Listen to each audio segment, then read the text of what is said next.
नमस्कार साथियों। आज जो हम आपको कहानी सुनाने जा रहे हैं वो सिर्फ एक एनकाउंटर की कहानी नहीं है। ये कहानी एक बहादुर पुलिस वाले की है जिसने अपनी पूरी जिंदगी दांव पर लगा दी, लेकिन अपराधी जो था उसे भागने नहीं दिया। हाँ जी, दरअसल ये पूरा मामला पंजाब के होशियारपुर का है। हम बात कर रहे हैं होशियारपुर सेंट्रल जेल के अंदर जो नसीब से नाम का एक खतरनाक अपराधी बंद था, उसकी कहानी की हम बारे में हम बात कर रहे हैं। उस पर कई संगीन आरोप थे। मर्डर, हाफ मर्डर और एनडीपीएस एक्ट और भी कई सारे गंभीर आरोप उस पर दर्ज हुए हैं। जब मेडिकल रिपोर्ट के लिए पुलिस उसे अस्पताल लेकर जाती है और उसके साथ एक पुलिस ऑफिसर भी जाता है, जसदीप सिंह, जिसकी आज हम चर्चा कर रहे हैं। सब कुछ वहाँ हॉस्पिटल के अंदर सब कुछ सामान्य था। उसका पूरा मेडिकल भी होता है। और जब दोनों ई रिक्शा के अंदर बैठ कर एम्बुलेंस की तरफ जाने लगते हैं, तभी अचानक से माहौल इस तरह का हो जाता है कि रिक्शे के अंदर उन दोनों के बीच किसी बात को लेकर बहस शुरू हो जाती है।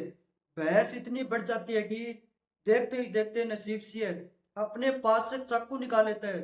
हाँ जी, सोचिए कितना खतरनाक अपराधी है। हाथ में उसके चाकू है और सामने अकेला पुलिस वाला जसदीप सिंह है।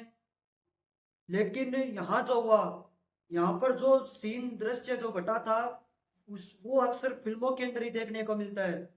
यहाँ के लोग बता रहे हैं कि वो किसी फिल्मी से कम नहीं था।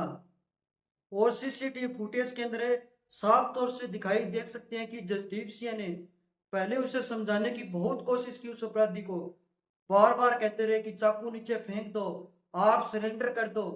लेकिन नसीब सिंह कहाँ मानने वाला था, कहाँ रुकने वाला था। उस पर लगातार हमला करता रहा। उन दोनों के बीच धक्का मुक्की भी हुई और दोनों बाद में रिक्शा से नीचे उतर जाते हैं। और फिर गली के एक मोड़ के ऊपर शुरू होता है मौत का खेल।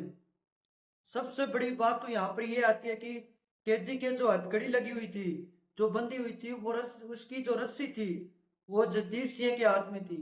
और इतने खतरनाक हालात में भी उन्होंने वो रस्सी नहीं छोड़ी। लेकिन जसदीप सिंह ने अपराधी को भागने नहीं दिया। सबसे बड़ी बात है कि उसने वो रस्सी नहीं छोड़ी। इतना बहादुर जो जवान था कि अगर रस्सी छोड़ देता तो वो वहां से भाग जाता। और ई रिक्शा वाला बताते हैं कि उसने वो ई रिक्शा अपना पीछे किया। उधर जसदीप सिंह ने अकेले उस अपराधी से लड़ते रहे, भिड़ते रहे। फिर एक ऐसा पल आता है जिससे देखकर हर कोई का दिल दहल जाए। भागने की कोशिश में नसीब सिंह लगातार उस पर चाकू से हमले करता रहा। और इसी बीच जसदीप सिंह का पैर, जो पैर था जसदीप सिंह का पुलिस वाले का, उसका पैर नाली के अंदर फंस जाता है और वहां वो नीचे गिर पड़ते हैं।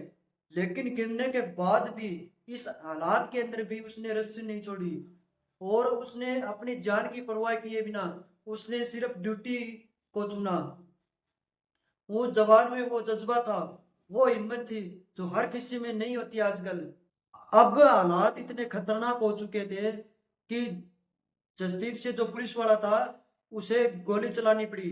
लेकिन उन्होंने तुरंत गोली नहीं चलाई। उस अपराधी को बहुत बार चेतावनी दी, बहुत बार समझाया गया, लेकिन जब अपराधी नहीं माना, बार बार हमला करता रहा चाकू से, चाकू से बार बार हमला करता रहा। जब हमला इतना गहरा हो गया कि उस पुलिस वाले की जान भी जा सकती थी, जानलेवा हो गया था, तब जसदीप सिंह जो पुलिस वाला था उसने सेल्फ डिफेंस के लिए वो गोली चलाई। यानी आखिरी पल तक उन्होंने प्रोटोकॉल, जो पुलिस अधिकारी का, पुलिस महकमे का जो प्रोटोकॉल होता है, उसको 100% फॉलो किया। लेकिन इसके बावजूद भी हमला नहीं रुका।